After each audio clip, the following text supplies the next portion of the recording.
नमस्कार दोस्तों, मैं हृदय मिश्रा आप सभी का स्वागत करता हूं डिकोड एग्जाम के इस प्लेटफॉर्म पे। कैसे हैं आप सभी लोग? आई होप आप सभी लोग अच्छे होंगे, अपनी पढ़ाई को बहुत ही बेहतर ढंग से कर रहे होंगे। देखिए, आज हम लोग जो पीवाईक्यूज कर रहे थे सीसेट का, उसका ये आज बेसिकली अंतिम वर्ष है, यानी कि 2023 का हम लोग पीवाईक्यूज करेंगे और वर्ष 2024 का आपका परीक्षा होने वाली है। तो हम लोग 2023 के जो है सीसेट को करेंगे और जहां पर एक्सप्लेनेशन करना होगा वहां पर हम लोग करेंगे। बाकी हम लोग फटाफट जो है सिर्फ और सिर्फ आंसर देख के आगे निकल जाएंगे, ठीक है। क्योंकि मैंने पहले भी कहा था कि क्योंकि कई दिनों से हम लोग पीवाईक्यूज कर रहे हैं, एक ही चीज को मैं बार बार कितनी बार समझाऊं। बहुत सारी चीजें हैं जो ऑलरेडी हमने आपको समझा दी हैं, ठीक है। तो बहुत ज्यादा फोकस नहीं करेंगे, सिर्फ हम क्वेश्चन देखेंगे, उसका आंसर देखते हुए चलते रहेंगे। जहां पर लगेगा यार नहीं ये समझाने वाला है, वहां पर आपको समझा दिया जाएगा, ठीक है। तो ये मत कहना कि यार तो आप कैसे पढ़ा रहे हो, समझा ही नहीं रहे हो, ऐसा ऐसा मत बोलना, ठीक है। अगर आपको देखना होगा, क्योंकि एक साल के पीवाईक्यूज देखने से तो काम चलेगा नहीं, सिंपल सी बात है।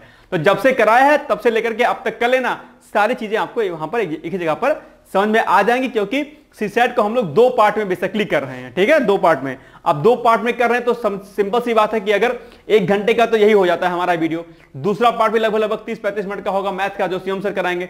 तो ऐसे में फिर वो वीडियो बहुत लंबा हो जाएगा, ठीक है। इसलिए कोशिश यही रहती है कि जहां पर लगे कि वहां पर समझा दिया जाता है, बाकी हम लोग उसको थोड़ा सा करके अपने आगे निकल जाते हैं, ओके। तो बहुत ज्यादा दिमाग एक्स्ट्रा मत लगाना, ठीक है, कि समझा नहीं रहे हैं, ओके। चलो, सबसे पहला क्वेश्चन, निम्नलिखित में से विराम चिन्ह से युक्त वाक्य का चुनाव कीजिए, ठीक है। तो क्या एग्जैक्टली इसमें जो है सही होगा?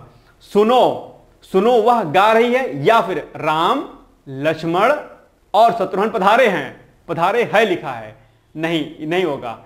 राम नरेश गोबर गणेश हैं, नहीं, ऐसा नहीं है। क्या आप हरिद्वार से आ रहे हैं? नहीं। इसमें से पूछा है कि निम्नलिखित में से सही विराम चिन्ह से युक्त वाक्य का चुनाव करें, तो ये हो जाएगा भैया आपका ए वाला सही, यानी कि सुनो, सुनो वह गा रही है, ये क्या हो जाएगा? सही हो जाएगा, ठीक है। और इसमें क्या हो जाएगा? ये इसको सही करोगे तो क्या लिख जाएगा? ये हो जाएगा राम, ठीक, यहां पर कॉमा लगा दो, राम लक्ष्मण कॉमा और शत्रुघ्न पधारे हैं कर दीजिए, फुल विराम लगा दीजिए। फिर यहां पर क्या हो जाएगा? राम नरेश गोबर गणेश हैं, यहां पर रंग बिंदी फुल स्टॉप। यहां पर क्या आप हरिद्वार से आ रहे हैं? क्या आप हरिद्वार से आ रहे हैं? क्वेश्चन मार्क, ठीक। बाकी आप लोग देख लीजिएगा इसको। नेक्स्ट है, जिला अधिकारी ने सबको उपस्थित रहने का निर्देश दिया है में कौन सा वाच्य है? कर्मवाच्य या कर्तृवाच्य, या कर्म एवं कर्तृवाच्य, कर्म एवं कर्तृवाच्य, या फिर इनमें से कोई नहीं, यानी कि उपरोक्त में से कोई नहीं। बताइए जो इसका सही उत्तर होगा वो क्या होगा, ठीक है। तो कर्ता के क्या, कर्ता के क्रिया के जिस रूप में, क्या क्रिया के जिस रूप में कर्ता की प्रधानता हो उसको क्या कहते हैं? क्रिया के जिस रूप में कर्ता की प्रधानता हो उसको क्या कहते हैं? उसको कहते हैं कृतवाच्य। और इस वाक्य में बेसिकली क्या है? कृतवाच्य ही है, यानी कि ऑप्शन नंबर बी ही है। यह पॉइंट आपको ध्यान रखना है। और एक बात ध्यान रखना कि जो कृतवाच्य होता है वो सकर्मक और अकर्मक क्रिया उसमें दोनों होती है। और सकर्मक और अकर्मक क्रिया क्या होती है मैंने आपको कई बार बताया है, मैं फिर आज नहीं बताऊंगा आपको, ठीक है। आप कहोगे समझा नहीं रहे हो, समझा इसलिए नहीं रहा हूं क्योंकि एक ही बार मैं कितनी बार आपको समझाऊं, ठीक है। ऑलरेडी सब कुछ हो चुका है। तो अब आप लोग एक बार सकर्मक और अकर्मक क्रिया को आपको पढ़ना है, या कमेंट बॉक्स करके बताओ कि यह सकर्मक और अकर्मक क्रिया क्या होती है। और सकर्मक और अकर्मक क्रिया से सीसेट में कई बार प्रश्न पूछा गया है, इसलिए इसको इग्नोर मत करिएगा, ओके। चलो आगे बढ़ते हैं हम लोग। नेक्स्ट है, निम्नलिखित वाक्यों में से वह वाक्य चुनिए जिसमें सार्वनामिक विशेषण का प्रयोग किया गया है। कौन सा ऐसा वाक्य जिसमें सार्वनामिक जो विशेषण का प्रयोग किया गया है? तो वह बहुत सौम्य है, या फिर वहां सैकड़ों लोग उपस्थित थे, या फिर 5 लीटर दूध खरीदो, या फिर कोई आदमी आ रहा है। तो बिल्कुल सही बात है, इसमें से जो डी वाला ऑप्शन है वही होगा सही, यानी कि जो सार्वनामिक विशेषण है वो बेसिकली किसमें होगा? कोई आदमी आ रहा है। और सार्वनामिक विशेषण के बारे में हमने आपको बताया था, एक बार उसको देख लीजिएगा, ठीक है। चलो नेक्स्ट है, अत्यधिक में कौन सी संधि है भाई साहब? बताओ अत्यधिक में कौन सी संधि है? गुण संधि, वृद्धि संधि, यण संधि, या फिर आयादी संधि? तो अत्यधिक में जो है बेसिकली यण संधि है। और हमने आपको कहा था कि संधि जो है वो संधि वाले में चैप्टर में क्या करना है आपको, जो आपका संधि का चैप्टर है उसमें से आपको व्यंजन संधि और स्वर संधि को डिटेल्स में अच्छे से पढ़ लेना है। वहां से प्रश्न कई बार आपके एग्जाम में पूछा गया है। आल्सो दीर्घ संधि भी कई बार पूछा गया आपके एग्जाम में, ठीक है। तो इसको आपको रेडी करना है। तो इसमें बेसिकली क्या है, इसमें है यण संधि, और यण संधि का जो है फार्मूला क्या होता है, मुझे कमेंट करके बताओ कि यण संधि का फार्मूला क्या होता है। नेक्स्ट है, जिन शब्दों से काम का करना या होना पाया जाए उसे क्या कहेंगे भाई साहब, जिन कर्मों से काम का करना या होना पाया जाए क्या कहेंगे। बहुत आसान है, इसमें बताने की मुझे कोई आवश्यकता नहीं है। उसको क्या कहते हैं, क्रिया कहते हैं। उसको क्या कहते हैं, उसको हम लोग क्रिया कहते हैं, ठीक है। और क्रिया का जो मूल रूप होता है उसको क्या कहते हैं, क्रिया के मूल रूप को धातु कहते हैं। जैसे कि ये लिख लीजिए, ये है आपका क्या, धातु। फिर उसके बाद क्या हो जाएगा, उसके बाद क्या हो जाएगी, क्रिया हो जाएगा। क्या हो जाएगा, क्रिया। और उसके बाद क्या हो जाएगा, प्रत्यय हो जाएगा। क्या हो जाएगा, प्रत्यय। अब देखो, तो धातु में जैसे कि एग्जांपल के लिए क्या, पढ़, धातु क्या है, धातु क्या है, पढ़ है। और इसके बाद क्रिया क्या हो जाएगी, इसका पढ़ का पढ़ना हो जाएगी, और प्रत्यय से क्या हो जाएगा, ना हो जाएगा। यानी कि अगर आप किसी धातु में प्रत्यय लगा दो, क्या, किसी धातु में अगर आप प्रत्यय लगा दो प्लस ना, प्रत्यय क्या लग गया, ना, तो क्रिया क्या बन गई, पढ़ना। जैसे क्या, खेल, एक शब्द क्या आ गया, खेल। खेल में प्रत्यय अगर आप ना जोड़ दोगे, क्या प्रत्यय ना जोड़ दोगे, तो क्रिया क्या बन जाएगी, खेलना। क्या बन जाएगा, खेलना। तो यानी कि अगर किसी धातु में हम प्रत्यय लगा दें तो वो बेसिकली क्रिया बन जाती है, याद रखिएगा, ठीक है। यानी कि मूल धातु में प्रत्यय लगाने से क्या होता है, क्रिया का निर्माण होता है। क्या मैंने बताया, मूल धातु में प्रत्यय लगाने से क्रिया का निर्माण होता है, याद रखिएगा, ठीक है। तो इसमें क्या कहते हैं इसको, और क्रिया किसको कहते हैं, तो जिन शब्दों में काम का करना या होना पाए, जैसे खेलना, खेल रहे हो ना, काम हो रहा है। पढ़ना, काम कर रहे हो, आपने पढ़ रहे हो, तो ये काम का होना या क्या, काम का करना या होना पाया जाए तो उसे क्रिया कहेंगे। आगे बढ़ो। नेक्स्ट है, अनेकार्थी शब्द प्रभाव का इनमें से एक अर्थ नहीं है।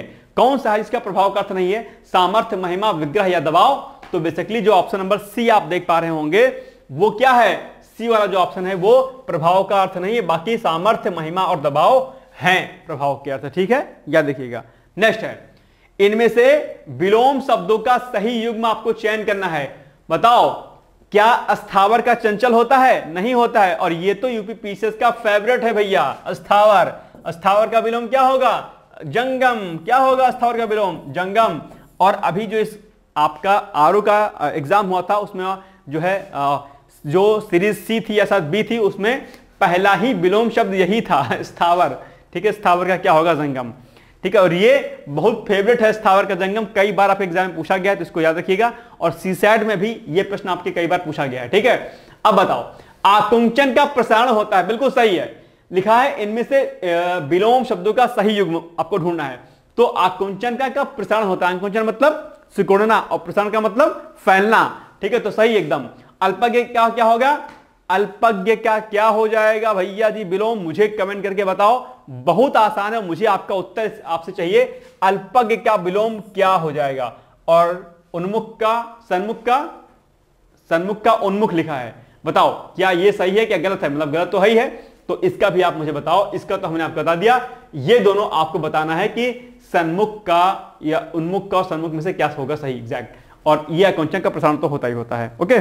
चलो नेक्स्ट है, निम्नलिखित में से एक शब्द युग्म सरस्वती का पर्यायवाची नहीं है। क्या नहीं, कौन सा नहीं है, हेम, हिरण या गिरा या बीड़ामणि, शारदा, बगीचा, भारती या वाणी, कौन सा नहीं है भैया बताओ। सरस्वती का पर्यायवाची नहीं है, कौन सा नहीं है, हेम और हिरण। क्या, हेम और हिरण नहीं है, ठीक है। बाकी ये गिरा, वीणा पड़ी, शारदा, बगीचा, भारती, वाणी, ये सब क्या है, ये सब इतने जितने आप देख पा रहे होंगे ये सब के सब क्या हैं, सरस्वती के पर्यायवाची हैं, सरस्वती के पर्यायवाची हैं, याद रखिएगा, ठीक है। हेम और हिरण नहीं है, याद रखिएगा। तो हेम और हिरण किसका पर्यायवाची है, कमेंट करके मुझे बताइए इसका आंसर। चलो नेक्स्ट है, निम्नलिखित में से कौन सी लोकोक्ति लाक्षणिक अर्थ सहित नहीं है, ठीक है। कौन सी लोकोक्ति लाक्षणिक अर्थ सही नहीं, मतलब कौन सा लोकोक्ति का सही मतलब आंसर इसमें नहीं दिया गया है, आपको यह इसमें क्या करना है, बताना है भैया जी लोग, ठीक है। चलो, तो जो बोले सो घी को जाए, महाकृपण लिखा है, ठीक है, सही है। टके का सब खेल है, यानी कि पैसा सब कुछ करता है, बिल्कुल टके का खेल, टका मतलब पैसा, ठीक है। तो ये इसका सही उत्तर हो जाएगा। अब ये बी सही उत्तर हो गया, बाकी इसका मतलब क्या हो जाएगा, बाकी सबके सब क्या हैं, गलत हैं। यानी कि जो बोले सो घी को जाए, गलत नहीं होगा, ये भी नहीं होगा और ये भी नहीं होगा। तो फिर आप कहेंगे फिर इन तीनों का क्या हो जाएगा, तो बताओ ए का क्या हो जाएगा। यानी कि जो बोले से घी को जाए का मतलब हो गया कि जो सलाह दे वही कार्य करे। ठीक है, ये नहीं कि सलाह देने वाला कुछ मतलब सलाह दे दे और वो कार्य को ना करे, जो सलाह दे वही उसको करे, उस कार्य को करे। ठीक है, जो सलाह दे वो उस काम को करे। ठीक है, दूसरा सी वाला क्या हो जाएगा, जर का जोर पूरा है और सब अधूरा है। जर का जोर पूरा है और सब अधूरा है, इसका मतलब ये हो गया कि पैसे से, मनी से आप सब कुछ जो है प्राप्त कर सकते हैं, सारी सिद्धि प्राप्त हो सकती है। यानी किसी से, पैसे से, पैसे में क्या बहुत ताकत है, तो इसका मतलब ये हो जाएगा। फिर क्या हो जाएगा, जी जाए घी ना जाए। बताओ, जी जाए घी ना जाए का एग्जैक्ट लोकोक्ति का अर्थ क्या होगा, जी जाए घी ना जाए, इसका मतलब हो गया कंजूस होना। क्या हो जाएगा इसका मतलब, इसका मतलब हो जाएगा कंजूस होना। भाई साहब क्या हो जाएगा, कंजूस होना। ठीक, चलो आगे बढ़े। इनमें से कौन सा तद्भव शब्द है, अंधकार, आंख, आषाढ़ या अश्रु। क्या है, आंख। इसमें से ऑप्शन नंबर बी, आंख क्या है, तद्भव है और इसका तत्सम क्या हो जाएगा, आर्क। क्या हो जाएगा, आर्क, आर्क। और अंधकार का क्या हो जाएगा, अंधेरा, अंधेरा। आषाढ़ का क्या हो जाएगा, आषाढ़, ये हो जाएगा। अश्रु का आंसू। ठीक है, ये क्या है, इसके तद्भव हैं और ये क्या है, तत्सम है। और ये क्या है, ये है तद्भव। आंख क्या है, तद्भव है बेसिकली। ठीक है, ऑप्शन नंबर बी याद रहेगा। चलो, तो अंधकार का अंधेरा, आंख का आर्क, आषाढ़ का आषाढ़ और अश्रु का आंसू। ठीक है, क्या, आंसू, याद रखिएगा। नेक्स्ट है, अधोलिखित में से शुद्ध वर्तनी वाला शब्द है कौन सा, बारात, कालिदास, बाजार या बाजार। तो इसका जो शुद्ध जो वर्तनी हो जाएगा क्या, बाजार, ये हो जाएगा सही। ठीक है, और इसका क्या हो जाएगा, इसका हो जाएगा बारात। क्या, बारात। और इसका क्या हो जाएगा, कालिदास। क्या, कालिदास। ठीक, ये हो जाएगा इसका। और इसका क्या हो जाएगा, बाजार का। ये तो हो गया, यहां पर शुद्ध हो गया बाजार। ठीक है, ये गलत लिखा है, हटाओ इसको। समझ में आ रहा है, आगे चलें। चलो, अब जो है व्याख्या मतलब दी गई, मतलब वो क्या कहते हैं, गद्यांश दिया गया है और इसी के आधार पर आपको प्रश्नों का उत्तर देना है 12 से लेकर के 16 तक के लिए। ठीक है, तो व्याख्या मतलब क्या है, पैराग्राफ क्या है कि हर एक राष्ट्र अपनी संस्कृति के बल पर ही प्रगति करता है। ठीक है, सांस्कृतिक धरोहर के माध्यम से ही वह अपना जीवन सुखी, उपयोगी, शांत तथा आनंदमय बना सकता है। ठीक है, फिर क्या है, सभ्यता एवं संस्कृति में घनिष्ठ संबंध होते हुए भी अंतर है। जीवन को श्रेष्ठ तथा उन्नत बनाने की साधनाओं का नाम संस्कृति है और उन साधनाओं से प्राप्त जीवन प्रणाली का नाम क्या है, सभ्यता है। किसी राष्ट्र की भौगोलिक परिस्थितियों को का भी उनकी संस्कृति पर प्रभाव पड़ता है। तो ये क्या है, पैराग्राफ है। और मैंने कई बार कहा है कि पैराग्राफ चाहे इंग्लिश वाला होगा चाहे हिंदी वाला होगा, उसको आपको एग्जैक्ट अच्छे तरीके से क्या करना है, पढ़ना है और उसके बाद चीजों को क्या करना है, आपको टैकल करना है। ठीक है, चलो, तो गद्यांश का सही शीर्षक क्या पूछा, और शीर्षक के बारे में हमने आपको कई दिन कहा है कि शीर्षक जब भी आपको ढूंढना हो तो जो पैराग्राफ का जो मूल होता है, जो उसका निचोड़ होता है पूरे पैराग्राफ का, वही उसका क्या होता है, वही उसका बेसिकली क्या होता है, शीर्षक होता है, यानी कि टाइटल होता है। ठीक है, वही होगा आपका सही उत्तर। तो क्या होगा इसमें से, राष्ट्र के विकास में संस्कृति का योगदान, बिल्कुल यही वाला ऑप्शन, ऑप्शन नंबर ए ही हो जाएगा इसका सही उत्तर। ठीक है, दूसरा, राष्ट्र किस के बल पर प्रगति करते हैं, किसके बल पर बताइए, साहित्य के बल पर, कला के बल पर, संगीत के बल पर या संस्कृति के बल पर। सिंपल सी बात है, इसका सही उत्तर क्या होगा, जल्दी जल्दी बताओ। आप लोग वीडियो को पॉज करके पहले जाओ, देखो पैराग्राफ में, फिर बताओ। तो संस्कृति के बल पर हो जाएगा, यानी कि डी वाला ऑप्शन क्या हो जाएगा, इसका सही उत्तर हो जाएगा। ठीक है, इसको आप लोग प्लीज देखा करो पैराग्राफ में। ठीक है, गद्यांश में किस शब्द का प्रयोग नहीं है, संस्कृति का, प्रकृति का, सभ्यता का, परिस्थिति का।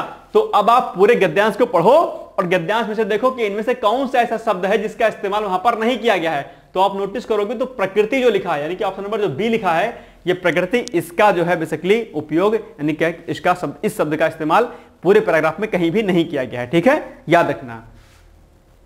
नेक्स्ट है, प्रत्येक राष्ट्र की संस्कृति वहां की भौगोलिक परिस्थितियों पर निर्भर होती है। बिल्कुल यही वाला ए वाला ऑप्शन क्या हो जाएगा, इसका सही उत्तर है।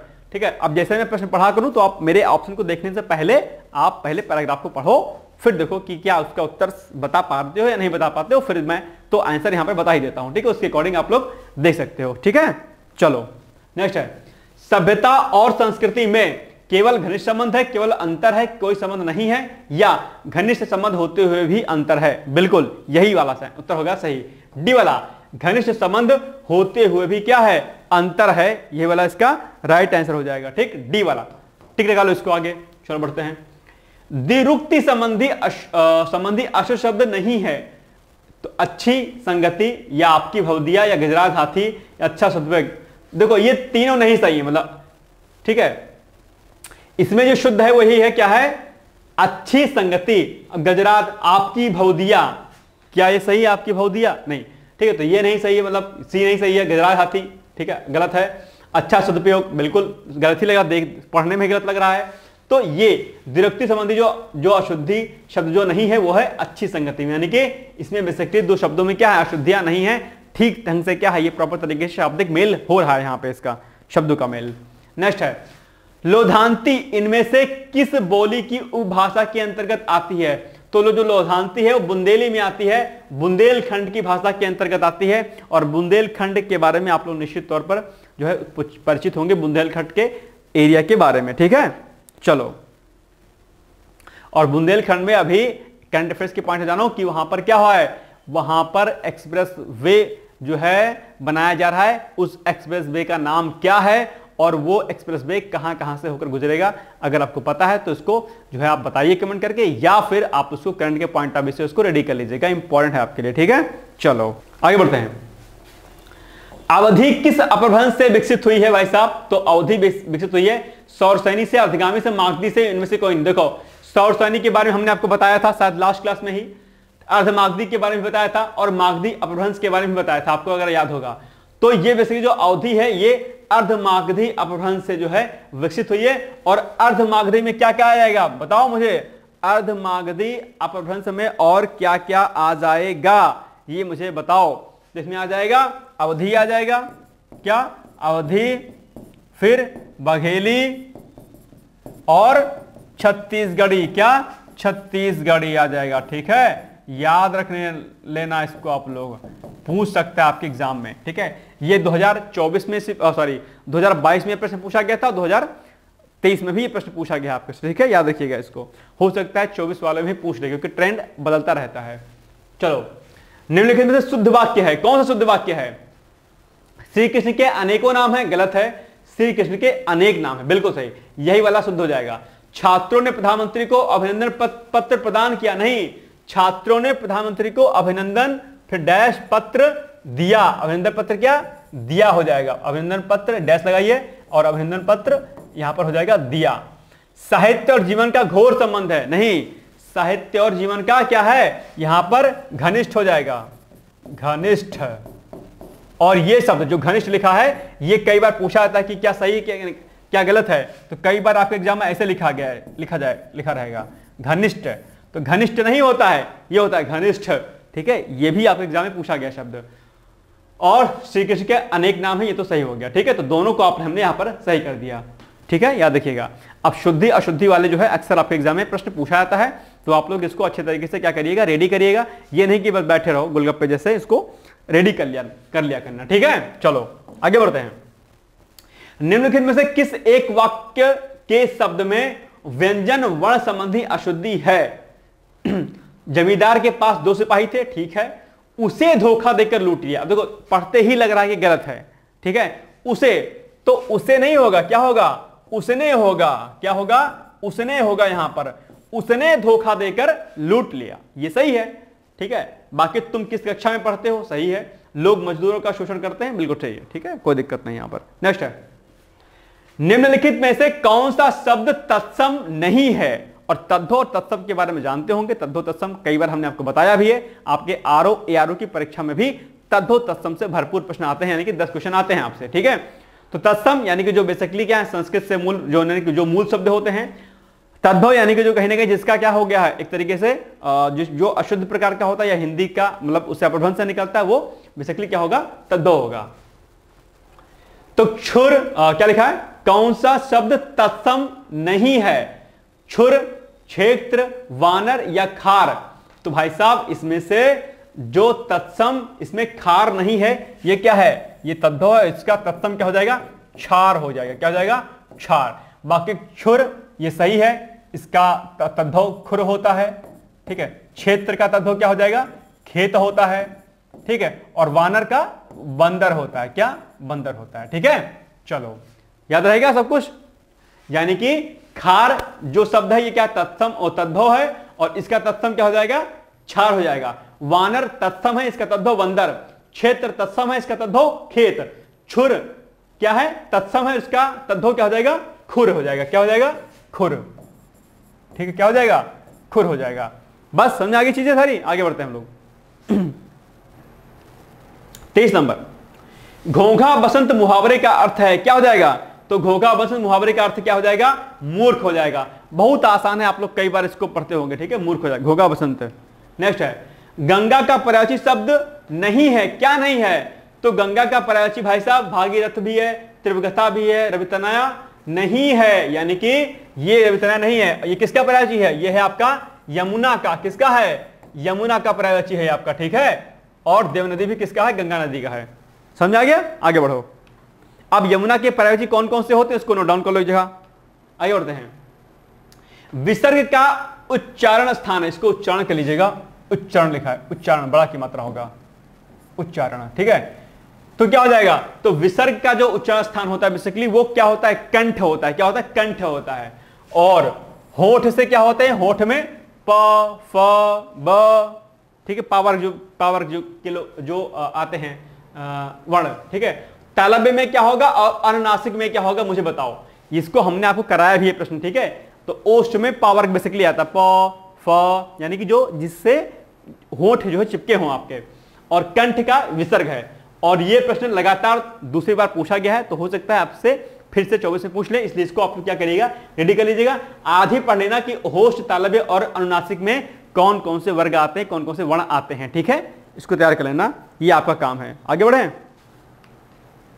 अब पैराग्राफ है, इसको आप लोग एक बार अच्छे से पढ़िए, और इसके आधार पर हम लोग जो है 26 से लेकर के 30 तक के जो क्वेश्चंस हैं उसको करेंगे, ठीक है। इंपॉर्टेंट भी है ये पैराग्राफ, और हर पैराग्राफ से यानी कि हिंदी वाले से 5 पैराग्राफ आते हैं आपके एग्जाम में, और इंग्लिश वाले से भी 5 पैराग्राफ आपके एग्जाम में आते हैं। तो ये इसलिए आपके एग्जाम के लिए क्या है, ये मोस्ट इंपॉर्टेंट है। इसको आप लोग क्या करिएगा, रेडी कर लीजिएगा भाई साहब, ठीक है। चलो पैराग्राफ सब लोग पढ़ लीजिए पहले, ठीक है। अच्छे से वीडियो को पॉज करिए, पढ़िए, फिर हम आगे बढ़ते हैं।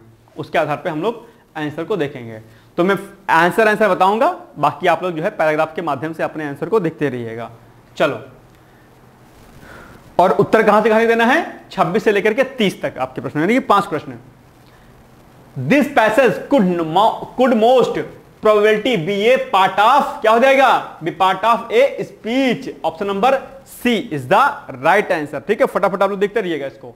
नेक्स्ट है, according to the author our national objectives is to, क्या हो जाएगा, तो इसका सही उत्तर हो जाएगा आपका कौन सा, बताओ मैं फटाफट, इसका सही उत्तर क्या होगा। तो इसका जो सही उत्तर हो जाएगा वो हो जाएगा आपका ऑप्शन नंबर क्या, बी, यानी कि promote individual freedom and prosperity. तो बी वाला इसका क्या हो जाएगा, सही उत्तर हो जाएगा भाई साहब। इसको आप लोग क्या करिएगा, टिक लगा लीजिएगा। अब कैसे क्या हो रहा है उसको पैराग्राफ से समझने का प्रयास करिएगा प्लीज आप लोग। Pick out the wrong statement, ठीक है। रॉन्ग स्टेटमेंट मतलब इनमें से कौन सा ऐसा स्टेटमेंट है जो गलत है, यानी जो पैराग्राफ के अकॉर्डिंग नहीं है, ठीक है। तो अगर चारों पैराग्राफ को पढ़ोगे तो आप पाओगे कि जो ये आपका कौन सा, जो आपका ये ऑप्शन नंबर ए है, the problems of Indians are like anyone else, यानी कि यही वाला क्या आएगा, गलत लिखा है, ठीक है। Pick out of the wrong statement, ये स्टेटमेंट नहीं सही है। बाकी बी वाला ऑप्शन, सी वाला या डी वाला, ये तीनों स्टेटमेंट क्या है, एकदम सही है, अकॉर्डिंग टू पैराग्राफ है, राइट। इसको पढ़िएगा आप लोग, आगे बढ़ो। नेक्स्ट है, देखो इसके उत्तर तो आप लोग आसानी से पैराग्राफ के माध्यम से निकाल सकते हो, ठीक है। बस पैराग्राफ को आसानी से पढ़ना और वहां से देखते चलना, ठीक है। नेक्स्ट है the underlined word in the passage, ठीक है। आप बताओ म्यूग्योर मींस क्या होगा, मींस फिजिकल टेंशन या क्या होगा, फोर्सफुलनेस ऑफ लैंग्वेज या फिर लूज टेम्पर या फिर फोर्स, क्या होगा भैया जी इसका उत्तर, मुझे बताओ फटाफट इसका उत्तर क्या होगा। तो इसका उत्तर होगा क्या, तो इसकी हिंदी क्या होती है, इसकी हिंदी होती है जोश, क्या, जोश। इस हिसाब से फोर्स क्या हो जाएगा, सही उत्तर आपका हो जाएगा, याद रखिएगा इसको, ठीक है। चलो 30 नंबर क्वेश्चन, चलो। What is the synonyms of the phrasal verb doing away with used in the passage, ये आपको बताना है। तो इसकी जो एग्जैक्ट जो इसका आंसर होगा क्या हो जाएगा, वो हो जाएगा आपका option number A is the right answer, ठीक। देखिएगा इसको अच्छे से। नेक्स्ट है change the voice and select the correct passive voice from the given options. हमने आपसे बताया भी था कि एक्टिव वॉइस पैसिव वॉइस पढ़ लीजिएगा। समवन गेव हर बुलडॉग, बताना इसमें से क्या होगा इसका भैया सही उत्तर। तो इसका सही उत्तर क्या हो जाएगा, मैंने कई दिन आपको फॉर्मूला जो है लिख करके बताया है, लेकिन आज मैं यहां पर नहीं बता रहा हूं। मैंने कहा था कि एक्टिव वॉइस पैसिव वॉइस को तैयार करना है, तो उस हिसाब से इसका जो सही उत्तर होगा क्या हो जाएगा, बताओ। पहले तो आप इसको करके देखो कि इसका सही उत्तर क्या होगा, वीडियो को पॉज करो फिर देखो, ठीक है। तो इसका सही उत्तर हो जाएगा A bulldog was given to her, यानी कि option number B is the right answer. Now next, fill in the blank with the appropriate word given below. The Air India ... concessional tickets, ठीक है, these days क्या होगा, is issuing, issued या have issued। तो ये हो जाएगा is issuing, यानी कि the Air India concessional tickets these days, ठीक है, इस समय जो है इशू कर रहा है, जो है कंसेशनल जो टिकट हैं। तो इज इशूइंग यहां पर हो जाएगा क्या हो जाएगा, फिल हो जाएगा, यानी कि option number A is the right answer, ठीक है। चलो नेक्स्ट है transform the following simple sentences into complex sentences में आपको क्या करना है, कन्वर्ट करना है, यानी कि द एडमिटेड हिज मिस्टेक। अब बताओ इसको भैया क्या करना है, transform the following simple sentences into किसमें, कॉम्प्लेक्स सेंटेंस में। क्या होगा बताओ मुझे फटाफट। ये सब तो आप लोग जानते हो, अगर इंग्लिश मीडियम से होंगे तो जानते होंगे, हिंदी वाले शायद नहीं जानते होंगे, और इंग्लिश वालों को मुझे बताने की आवश्यकता भी नहीं है, वो फटाफट इसको कर ले जाएंगे, इसलिए बहुत ज्यादा नहीं समझा रहा हूं। तो इसका सही उत्तर हो जाएगा D, he admitted that he had made mistake, यानी कि option number D is the right answer. Now next, select the correct indirect speech of the given sentences, यानी कि इनडायरेक्ट स्पीच आपको बताना है, और डायरेक्ट इनडायरेक्ट में जो भी फार्मूलाज होते हैं, जो रूल्स होते हैं, ठीक है। कॉमा, इन्वर्टेड कॉमा के बाद क्या लगेगा, क्वेश्चन मार्क कैसे हटेगा, दैट का प्रयोग कब करेंगे, सैट का कब प्रयोग करेंगे, वर्ब की अलग अलग फॉर्म कब लगाएंगे। तो इस हिसाब से इसका जो, यानी कि I said to him let's us go out for a walk, इसका जो एग्जैक्ट जो इंडायरेक्ट होगा क्या हो जाएगा, वो हो जाएगा भैया आपका क्या, option number A, I suggested him that they should go out for a walk. देखो आप यहां पर जो ये इन्वर्टेड कॉमा से हट गए और उसके स्थान पर क्या आया, कैसे आया, इसको आप लोग जानते होंगे बखूबी, ठीक है। चलो कर लीजिएगा इसको आप सारे डायरेक्ट। देखो डायरेक्ट इनडायरेक्ट से एक क्वेश्चन और एक्टिव वाइज पैसिव वाइज से भी एक क्वेश्चन, ठीक है। तो दो क्वेश्चन आते हैं आपके, तो इसलिए अगर आपको लगता है कि ये कठिन है तो इसको छोड़ सकते हैं, दो क्वेश्चन हटा सकते हैं। अगर लगता है कि डायरेक्ट इनडायरेक्ट और एक्टिव वाइज आपका पैसिव वाइज आपका अच्छा है तो इसको आप चाहें तो कर सकते हैं, ठीक है, ये आपके ऊपर निर्भर करता है। नेक्स्ट है which of the following is correctly, ठीक है, punctuated what a beautiful painting did you point it, क्या होगा भैया जी इसका सही। तो what a beautiful painting did you paint it, या फिर what a beautiful painting did you point it, या फिर व्हाट ए ब्यूटीफुल पेंटिंग फिर डिड यू पॉइंट इट, या फिर व्हाट ए ब्यूटीफुल पेंटिंग, क्या what a beautiful painting did you paint it, बस यही होगा सही उत्तर हो जाएगा। लग रहा है what a beautiful painting did you paint it, क्या तुमने पेंट किया है, बस यही होगा सही उत्तर डी वाला, ठीक है। नेक्स्ट है choose the correct word which is opposite in meaning of the given word. बताओ भैया इसका क्या होगा अपोजिट मीनिंग, जल्दी नहीं बताओ मुझे फटाफट, इसका क्या होगा सही उत्तर हो जाएगा, क्या होगा इसका सही उत्तर, जल्दी बताओ। 36 नंबर क्वेश्चन का सही उत्तर क्या हो जाएगा? तो इसका उत्तर है, पहले तो इसकी हिंदी जानो। इसकी हिंदी क्या हो जाएगी? दूर जाना। क्या हो जाएगी? दूर जाना। क्या हो जाएगी? दूर जाना। क्या हो जाएगा? दूर जाना। और अब मुझे बताओ कि इसका उत्तर क्या होगा सही से? तो हो जाएगा एडवांस। क्या? एडवांस। बी वाला ऑप्शन क्या हो जाएगा इसका सही उत्तर हो जाएंगे, यानी कि ये दूर जाना का मतलब अग्रिम। क्या? अग्रिम, जल्दी से, यानी कि अग्रिम। एडवांस मतलब अग्रिम। ठीक है, तो बी वाला ऑप्शन इसका हो जाएगा सही उत्तर। अपोजिट यानी कि आपका एंटोनिम्स का क्वेश्चन एक ना एक आता है यार। ठीक है, एक सिनोनिम का क्वेश्चन सीसेट में और एक एंटोनिम्स का। तो सारे 5-5 करके आप सारे एंटोनिम्स और सिनोनिम्स को रेडी कर लीजिए, आपका एक ना एक प्रश्न हो जाएगा। नेक्स्ट है find out the misspelled word, यानी कि कौन सा इसमें से गलत लिखा है। ठीक है, तो ये क्या हो जाएगा भैया? बताओ इसका सही उत्तर, बताओ फटाफट मुझे बताओ इसका सही उत्तर क्या हो जाएगा, जल्दी जल्दी बताओ इसका सही उत्तर क्या हो जाएगा। तो यही इसमें क्या लिखा है? गलत लिखा है। DEC क्या हो जाएगा? DECIEVE यहां पर लिखा है DECE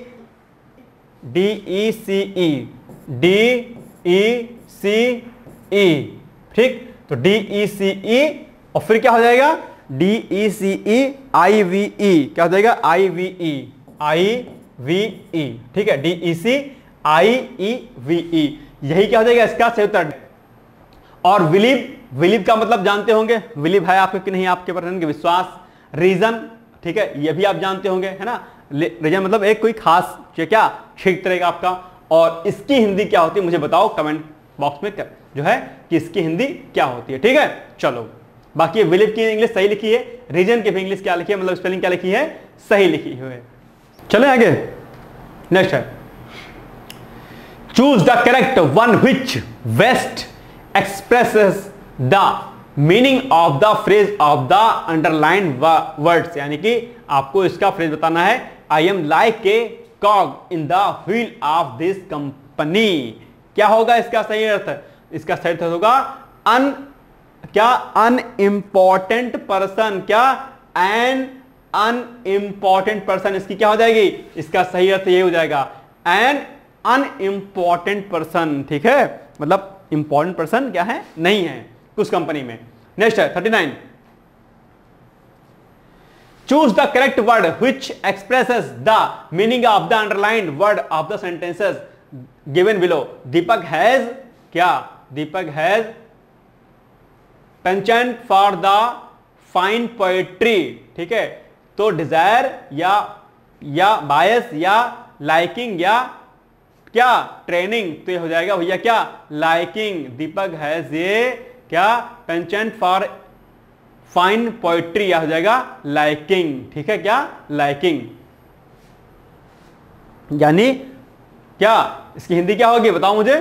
तो यह पसंद करता है। Deepak has a penchant for fine poetry, इसका हो जाएगा एग्जैक्ट मीनिंग क्या?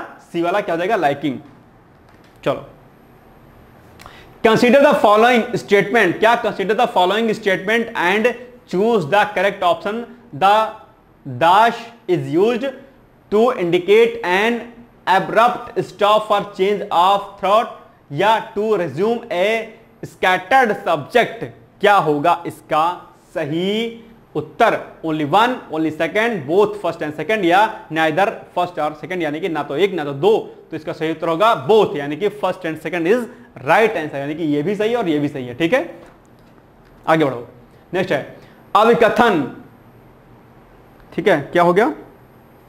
अभिकथन ए अंतर्वैयक्तिक आकर्षण सामाजिक अंतःक्रिया का एक भाग है, कारण यह उत्तर जीवता है तो आवश्यक है, या ठीक है आर और देनो सत्य है। ये देखो ऑप्शन देखो इसका अभिकथन, ये क्वेश्चन थोड़ा गलत मिसप्रिंट हो गया है, इसको आप लोग हटा दो, छोड़ दो इसको। ठीक है, ये मिसप्रिंट हो गया थोड़ा सा, इसको कट करो आप लोग। ठीक है, आगे बढ़ जाते हैं हम लोग, ये मिसप्रिंट है थोड़ा सा। नेक्स्ट है इनमें से कौन सा संचार तंत्र किसी व्यक्ति को अपने से उच्च अधिकारी अथवा अपने अधीनस्थ अधिकारी को गोपनीय सूचना देने की प्रेरणा देता है? क्या हो जाएगा? गपशप श्रृंखला, समूह श्रृंखला, चक्र श्रृंखला या एकल श्रृंखला? एकल श्रृंखला होगी भाई साहब। ठीक है, एकल श्रृंखला। एकल श्रृंखला में क्या हो सकता है? क्या होता है? ऊंचे उच्च अधिकारी से चीजें शुरू होती हैं और नीचे तक आती हैं कर्मचारियों से अन्य कर्मचारियों से होते हुए। यहां पर क्या होता है कि जो गोपनीय सूचनाएं होती हैं वो क्या होती हैं? दी जाती हैं, यानी कि इनमें से कौन सा संचार, कौन सा जो कम्युनिकेशन है वो किसी व्यक्ति को अपने से उच्च अधिकारी अथवा अपने अधीनस्थ अधिकारी को गोपनीय सूचना देने की प्रेरणा देता है। तो ये हो जाएगा एकल श्रृंखला। एकल श्रृंखला में ऐसा होता है, ठीक है, याद रखिएगा। नेक्स्ट है, नीचे दो कथन हैं जिनमें से एक को अभिकथन ए और दूसरे को कारण आर कहा गया है। अभिकथन क्या है? ए, मौखिक संचार एक उपयोगी संचार का माध्यम है, या फिर कारण, क्योंकि मौखिक संचार में कहा गया है कि इसका प्रमाण नहीं रहता है। तो अब आप जो है नीचे दिए गए कोड के अकॉर्डिंग आपको जो है क्या करना है, सही उत्तर का चयन करना है और इस हिसाब से आपको बताना है कि इसका सही उत्तर क्या होगा। तो इस हिसाब से इसमें जो दोनों दे रखे हैं अभिकथन और कारण दोनों सही है, यानी कि ए और आर दोनों सही है, किंतु आर जो है क्या है, आर ए की सही व्याख्या नहीं करता है। क्या आर ए की सही व्याख्या नहीं करता है, यह ध्यान रखिएगा। तो ठीक है, यानी कि बी वाला इसका क्या हो जाएगा, सही उत्तर हो जाएगा। ठीक है, मतलब दोनों पॉइंट सही है। मौखिक संचार एक उपयोगी संचार का माध्यम है, ठीक है, लेकिन ऐसा नहीं क्योंकि मौखिक संचार में क्या कहा गया है इसका प्रमाण नहीं रहता है, ऐसा नहीं है। ठीक है, यानी कि ये इसका जो है डिटेल्स जो है क्या है, व्याख्या नहीं है। और मौखिक संचार में आपको पता ही होगा, ठीक है, कि जब आप मौखिक संचार करते हो तो उसमें हम उसका डेटा हमारे पास नहीं रहता है, लिखित में तो रहता है कि आपने क्या लिखा। जैसे अभी मैं पढ़ा रहा हूं, अब ठीक है, अब यहाँ पे चुकी है रिकॉर्डेड क्लास तो होनी तो ठीक है, लेकिन अगर हम आमने सामने होते और मौखिक रूप से अगर मैं कोई बातचीत करता तो आपके पास इसका कोई प्रूफ एज नहीं रहता कि हमने आपसे क्या कहा है। ठीक है, तो वही बात यहां पर कही गई है। सॉरी। नेक्स्ट है, आंतरिक तनाव जब ऐसी स्थिति के कारण उत्पन्न हो जो कि अपने आंतरिक मूल्यों के विरुद्ध सूचना प्राप्त होने से होता है, उसे किस रूप में जाना जाता है भाई साहब? तो उसे जाना जाता है संज्ञानात्मक विसंगति के रूप में। और कई बार हमने आपको संज्ञानात्मक विसंगति के बारे में बताया है। आई थिंक पहली या शायद दूसरी क्लास थी, उसमें हमने आपको संज्ञानात्मक जो है इसके बारे में बताया था, संज्ञानात्मक चीजों के बारे में। ठीक है, तो इसको आप लोग एक बार देखिएगा, संज्ञानात्मक विसंगति क्या होती है। ठीक है, उसे संज्ञानात्मक विसंगति के रूप में जाना जाता है। क्या है?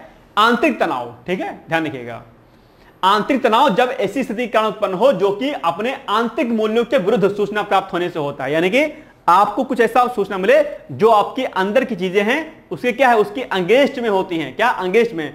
तब उसे क्या कहा जाएगा? उसे संज्ञानात्मक विसंगति कहा जाएगा। और इस पॉइंट को प्लीज आप लोग नोट डाउन कर लीजिएगा, सीधे सीधे यही पॉइंट इसको लिख करके फिर इसको लिख लीजिएगा। ठीक है, तो ये पॉइंट आपके एग्जाम में पूछा गया है कई बार, इसको लिखिएगा नोट्स के फॉर्म में। नेक्स्ट है, निम्नलिखित में से कौन सी एक प्रणाली अनौपचारिक संचार नेटवर्क का प्रकार नहीं है? कौन सा नहीं है? संभाव्यता समूह, गपशप या सर्कुलर? बस सीधा सा उत्तर सर्कुलर। परिपत्र सर्कुलर के बारे में आप जानते ही होंगे, पूछा क्या है, निम्नलिखित में से कौन सी एक प्रणाली अनौपचारिक संचार नेटवर्क का प्रकार नहीं है? और अनौपचारिक संचार का मतलब क्या हो गया? इनफॉर्मल कम्युनिकेशन नेटवर्क नहीं है, तो ये नहीं है, बाकी सबके सब हैं यहां पर। ठीक है, चलो। और औपचारिक कम्युनिकेशन और अनौपचारिक कम्युनिकेशन के बारे में भी हमने बताया था। और क्या होता है औपचारिक और अनौपचारिक कम्युनिकेशन, यानी कि फॉर्मल और इनफॉर्मल जो कम्युनिकेशन, बताइएगा मुझे। इनफॉर्मल जो कम्युनिकेशन होता है बेसिकली वो जो आपके सगे संबंधी होते हैं, रिश्तेदार होते हैं, इनफॉर्मल कम्युनिकेशन वहां पर होता है। फॉर्मल कम्युनिकेशन बेसिकली जो ऑफिस वगैरह होते हैं वहां पर फॉर्मल कम्युनिकेशन होता है। ठीक है, तो इसको आप लोग एक बार अच्छे से पढ़ लीजिएगा। ठीक है, चलो नेक्स्ट है, नीचे दो कथन दिए गए हैं जिनमें से एक क्या है, अभिकथन ए है और दूसरे को कथन मतलब दूसरे को कारण आर कहा गया है। अभिकथन क्या है? संचार की स्पष्टता प्रभावपूर्ण संचार प्रक्रिया के लिए आवश्यक है। या कारण क्या है इसका? क्योंकि एडिक्वेसी यानी कि पर्याप्तता एवं टाइमिंग, समय निर्धारण प्रभावपूर्ण संचार प्रक्रिया के लिए आवश्यक नहीं है। तो इसका जो सही उत्तर होगा, तो ए तो सत्य है, ए सही है कि संचार की स्पष्टता प्रभावपूर्ण संचार प्रक्रिया के लिए आवश्यक है। सिंपल सी बात है।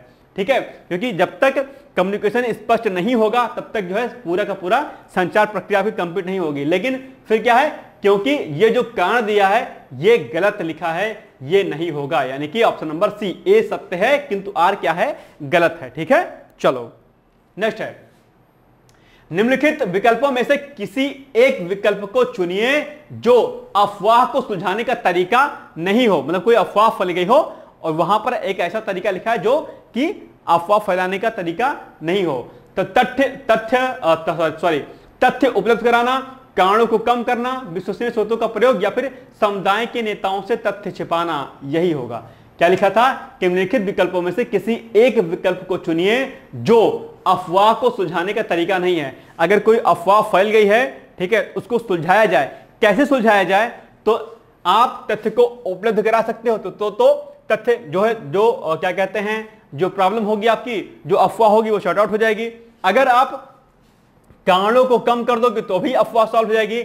विश्वसनीय स्रोतों का प्रयोग करोगे तो भी अफवाह जो फैल रही होगी वो क्या होगी, वो कम हो जाएगी।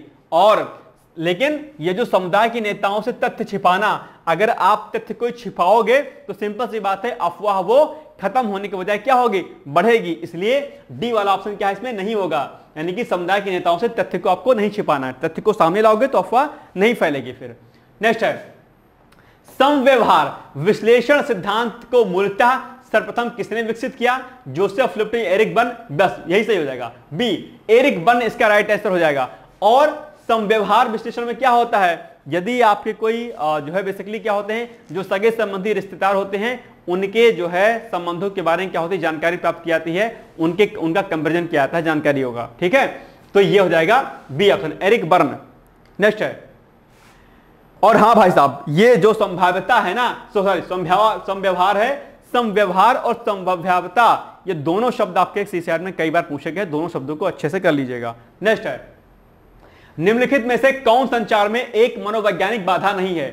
शारीरिक रूप से व्यक्त संदेश। बस यही जो है, क्या है, मनोवैज्ञानिक रूप से बाधा क्या है, नहीं है। ठीक है, यानी कि ए ऑप्शन। बाकी ये सब है, समय से पूर्व मूल्यांकन, संचार में अविश्वास, अनवधान। ठीक है, ये सब है।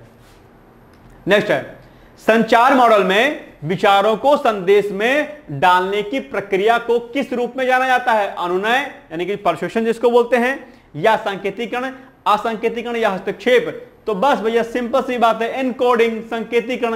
इसको क्या बोलते हैं इंग्लिश में? इसको बोलते हैं एनकोडिंग। क्या बोलते हैं? एनकोडिंग बोलते हैं इसको। बी वाला क्या हो जाएगा, इसका सही उत्तर हो जाएगा भाई साहब, बिल्कुल सही। ठीक है, चलो आगे बढ़ो। नेक्स्ट है, संचार प्रक्रिया के निम्नलिखित तत्वों को सही क्रम में आपको विकसित करना है। ठीक है, और इसको हमने कई बार आपको समझाया है भाई साहब, एक दो बार नहीं, हमने तीन बार आपसे लगभग समझाया है। और यह भी कहा था कि यह प्रश्न बहुत एग्जाम इंपॉर्टेंट है, तो आपको पता होना चाहिए। उस हिसाब से अगर आप इस चारों ऑप्शन को देखोगे तो पहला क्या हो जाएगा, पहला हो जाएगा इसमें ए स्रोत हो जाएगा, यानी कि ए स्रोत हो जाएगा।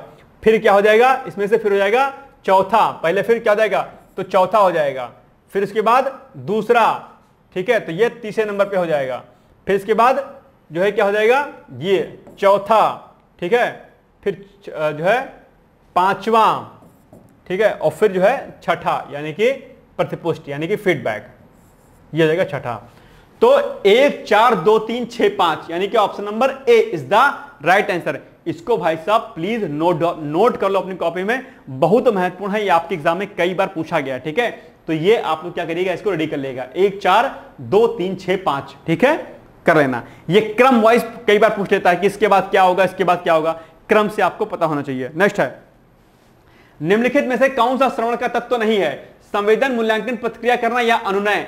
बिल्कुल डी अनुनय नहीं होगा, जिसको हम लोग परसुएशन कहते हैं। और अनुनय भैया आपके इथिक्स में आता है, पूछा जाता है। मैं अगर कभी आप पीसीएस का बैच लेंगे, कल भी हमने कहा था कि कुछ चीजें ऐसी हैं जो इथिक्स में पढ़ाई जाती हैं। अनुनय, परसुएशन एक टॉपिक है आपके इथिक्स में, वहां पर हमने इसको अच्छे से पढ़ाया है। ठीक है, तो कौन श्रवण का तत्व नहीं है? ये नहीं है। बाकी संवेदन, मूल्यांकन, प्रतिक्रिया करना ये है, यानी कि सेंसिंग, एवोल्यूशन और रिस्पॉन्डिंग ये है, बाकी ये अनुनय नहीं है। ठीक है, चलो नेक्स्ट है, पराभाषा, जिसको हम लोग क्या बोलते हैं, परा लैंग्वेज बोलते हैं, संबंधित है अंतःव्यक्तिक कौशलों से, वाचिक संप्रेषण से, अवाचिक संप्रेषण से। बिल्कुल सही, अवाचिक संप्रेषण से। किससे? अवाचिक संप्रेषण से, यानी कि नॉन वर्बल कम्युनिकेशन से संबंधित है कौन? ये पराभाषा। ठीक है, नॉन वर्बल। ठीक है, ध्यान रखिएगा इसको। नेक्स्ट है, किसने कहा निर्णयन व्यवहार विकल्पों का मूल्यांकन तथा उनमें से चयन करना है? ये बेसिकली कहा सेंट्रॉक ने। किसने कहा? सेंट्रॉक ने। सेंट्रॉक ने क्या कहा कि निर्णयन व्यवहार विकल्पों का मूल्यांकन तथा उनमें चयन करना है। ये बेसिकली सेंट्रॉक जो है उनका ये स्टेटमेंट है, तो इसको आप लोग लिख लीजिएगा एज ए नोट्स के फॉर्म में। हो सकता है यही statement same as it is फिर से आपसे पूछ ले। नेक्स्ट है, एल्गोरिथम का एक प्रकार है यांत्रिक समाधान का। भाई साहब क्या एल्गोरिथम, आप लोग अगर आपने एमसीए बीसीए किया होगा, ठीक है, यानी कंप्यूटर के कोर्स में किया होगा, तो आप लोगों ने क्या है इसको पढ़ा होगा एल्गोरिथम, जिसमें हम लोग क्या करते हैं, बेसिकली क्या करते हैं, हम लोग उसमें डेटा वगैरह फीड करते हैं, लैंग्वेजिंग करते हैं उसकी प्रॉपर तरीके से, ठीक है। तो ये बेसिकली एल्गोरिथम यांत्रिक समाधान का है, ठीक है, याद रखना। नेक्स्ट है प्रक्रियात्मक स्थिरता समस्या समाधान प्रक्रम में उत्पन्न करती है क्या, सहायता, बाधा, आंशिक सहायता, कोई प्रभाव नहीं। सिंपल सी बात है भैया कि प्रक्रियात्मक स्थिरता समस्या समाधान प्रक्रम में क्या करती है, बाधा उत्पन्न करती है, क्या, बाधा उत्पन्न करती है, ठीक है, याद रखिएगा। ऑप्शन नंबर बी वाला क्या हो जाएगा, सही उत्तर हो जाएगा इसका। नेक्स्ट है यदि कोई प्रयोज्य किसी समस्या का समाधान अपने पूर्वानुभव के आधार पर करने का प्रयास करता है तो इसे क्या कहा जाता है, इसे मानसिक विन्यास कहा जाता है। बहुत आसान है मानसिक विन्यास, कई बार हमने आपको समझाया है। मेंटल सेट इसको कहते हैं, क्या कहते हैं, मेंटल सेट, यानी कि मानसिक विन्यास। क्या कहेंगे इसको, मानसिक विन्यास। यानी अगर आपका कोई एक्सपीरियंस रहा हो तो उस आधार पर अगर आप कोई सॉल्यूशन देते हो, उस प्रॉब्लम को शॉर्ट आउट करते हो, उसे मानसिक विन्यास यानी कि मेंटल सेट बोलते हैं। और मेंटल सेट को हमने कहा भी, आपसे कई बार कहा इसी सेट की क्लास में कि मेंटल सेट को आप लोग एक बार क्या करिएगा, रेडी कर लीजिएगा, ठीक है। यह डिसीजन मेकिंग का क्वेश्चन है स्पेशली। नेक्स्ट है एक संभाव्य, देखो फिर संभाव्य आ गया, हमने आपसे कहा था कि संभाव्य पूछा था आपके एग्जाम में।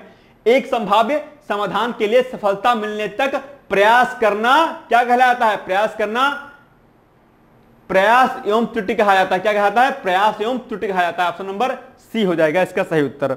नेक्स्ट है निम्नलिखित में से कौन सा एक समस्या समाधान की विधि के रूप में लोगों द्वारा उपयोग में नहीं लाया जाता है, यानी कि उसको हम प्रॉब्लम सॉल्व में नहीं लाते हैं, कौन सा ऐसा है। तो उसमें स्वतः शोध आता है, एल्गोरिथम भी आता है, ठीक है, कई बार पूछा भी गया है, जिसमें हम लोग क्या करते हैं, कोडिंग वगैरह करते हैं, ठीक है, यांत्रिक जो इसमें सॉल्यूशन में आता है, और प्रयास एवं त्रुटि भी आता है। लेकिन प्रक्रियात्मक जो स्थिरता होती है इसमें बेसिकली क्या होती है, इसका उपयोग नहीं किया जाता है, यानी कि फंक्शनल जो फिक्स्डनेस होता है इसका प्रयोग इसमें नहीं किया जाता है, ठीक है। तो ये बाकी तीन का किया जाता है। चलो आगे बढ़ो। नेक्स्ट है समस्या समाधान की निम्नलिखित विधियों में कौन सी एक विधि सफलता पाने की गारंटी देती है, कौन सी, बिल्कुल सही, बताओ कौन सा, स्वतः शोध विधि, एल्गोरिथम विधि, पश्चिगामी विधि, योजना विधि। तो सिंपल सी बात है, इसका सही उत्तर क्या हो जाएगा, इसका सही उत्तर हो जाएगा आपका ऑप्शन नंबर बी, एल्गोरिथम विधि। और ये यांत्रिक विधि है जहां पर हम लोग क्या करते हैं, सॉफ्टवेयर वगैरह का इस्तेमाल करते हैं, कोडिंग करते हैं, उसके हिसाब से चीजों को करते हैं। तो ये इसमें क्या होती है, इसमें क्लियरिटी एकदम सही रहती है। पूछा है कि समस्या समाधान की निम्नलिखित विधियों में कौन सी एक विधि सफलता पाने की गारंटी देती है, इसमें एक्यूरेसी बहुत रहती है, इसमें सक्सेस आपको मिलेगी एल्गोरिथम विधि में, ठीक है, याद रखिएगा इसको। चलो नेक्स्ट है समस्या समाधान में कोहलर के द्वारा किस प्रकार की समस्या का प्रयोग किया गया। तो कोहलर ने भाई साहब बेसिकली अप्रत्यक्ष पथ समस्याओं का प्रयोग किया था, जिसको हम लोग क्या बोलते हैं, इसको बोलते हैं पजल बॉक्स। क्या बोलते हैं, पजल बॉक्स, ठीक है। चलो आगे बढ़ो। नेक्स्ट है निम्नलिखित में से कौन सा समस्यात्मक कार्य पशु प्रयोज्यों के लिए उपयोग नहीं किया जाता है। तो वो एनाग्राम्स जो होता है वो नहीं उपयोग में किया जाता है, बाकी किया जाता है पहली मंजूषा, प्रत्यक्ष पथ समस्याएं, दोहरी क्रमांतर समस्याएं, सब किया जाता है, एनाग्राम्स का उपयोग नहीं किया जाता है, ठीक है। ये बेसिकली डिसीजन मेकिंग से हटके क्वेश्चन है, क्योंकि अब टाइप हो गया तो मैं करा दे रहा हूं आपको, ठीक है। नेक्स्ट है, चलो अच्छा हो गया। तो ये बेसिकली जो है आपके कुछ क्वेश्चंस थे जो सीसेट के थे 2023 के, बहुत डिटेल्स में हमने आपको नहीं समझाया क्योंकि कई सारे टॉपिक हैं जिसको हमने ऑलरेडी प्रीवियस में आपको समझा चुका हूं मैं, तो बार बार समझाने की कोई आवश्यकता यहां पर नहीं थी, इसलिए हमने बहुत शॉर्ट में आपको कराया है, ठीक है। तो अब ये मत कहिएगा सर ज्यादा नहीं समझाया है, जैसे एक्टिव वाइज पैसिव आप लोग कर लीजिएगा, डायरेक्ट इनडायरेक्ट कर लीजिएगा आप लोग खुद से, ठीक है। ये कुछ चीजें हैं जो आप लोग खुद से कर लेंगे तो आपका काम हो जाएगा। और जो जो मैंने चीजें बताई हैं, जैसे एल्गोरिथम हो गया, संभाव्य हो गया, संज्ञानात्मक चीजें हो गई, ठीक है, ये सब चीजें आपको कर लेना। बाकी सीसेट में कौन कौन से महत्वपूर्ण पॉइंट हैं जो कि आपको हर विषय में तैयार करने हैं, उसके लिए मैं पहले भी कहा था, मैं फिर से कह रहा हूं, 1-2 दिन में हम उस टॉपिक को करा देंगे। संभवतः मैं कल ही उसको करा दूंगा कि सीसेट के ये टॉपिक ऐसे हैं जो आपके लिए एग्जाम के लिए क्या है, इंपॉर्टेंट है, ठीक है। तो हम लोग मिलेंगे कल का, मतलब ये पहले हो चुका, जब आप ये वीडियो देख रहे होंगे उसके पहले वो वीडियो रिलीज हो चुका होगा, ठीक है। ओके, फिर मिलते हैं हम लोग अगले वीडियो में एक नए सीरीज के साथ। डेली मॉर्निंग में 8 AM पर सुबह 8 बजे हमारी करंट अफेयर्स की क्लास आती है, आप उस लोग उसको देखना नहीं भूलिएगा, ठीक है। उस क्लास से आपको निश्चित तौर पर बहुत ही फायदा मिलेगा। वहां से यानी कि उस क्लास से न सिर्फ आपको आपका करंट रेडी होगा, बल्कि आपके लिए वहां से जो मेंस का कंटेंट है वो भी रेडी होगा, पीसेस का, एस्से का सेक्शन आपका जो है रेडी होगा, साथ ही साथ में जो है एस्से के साथ साथ में आपका जीएस का अर्थात सामान्य अध्ययन का भी सेक्शन आपका वहां से रेडी हो जाएगा। ठीक है, तो उसको आप लोग प्लीज देखना नहीं भूलेगा। मिलेंगे हम लोग एक अगली क्लास में, तब तक के लिए जय हिंद, जय Bharat. Thank you so much, bye bye, take care, all the best.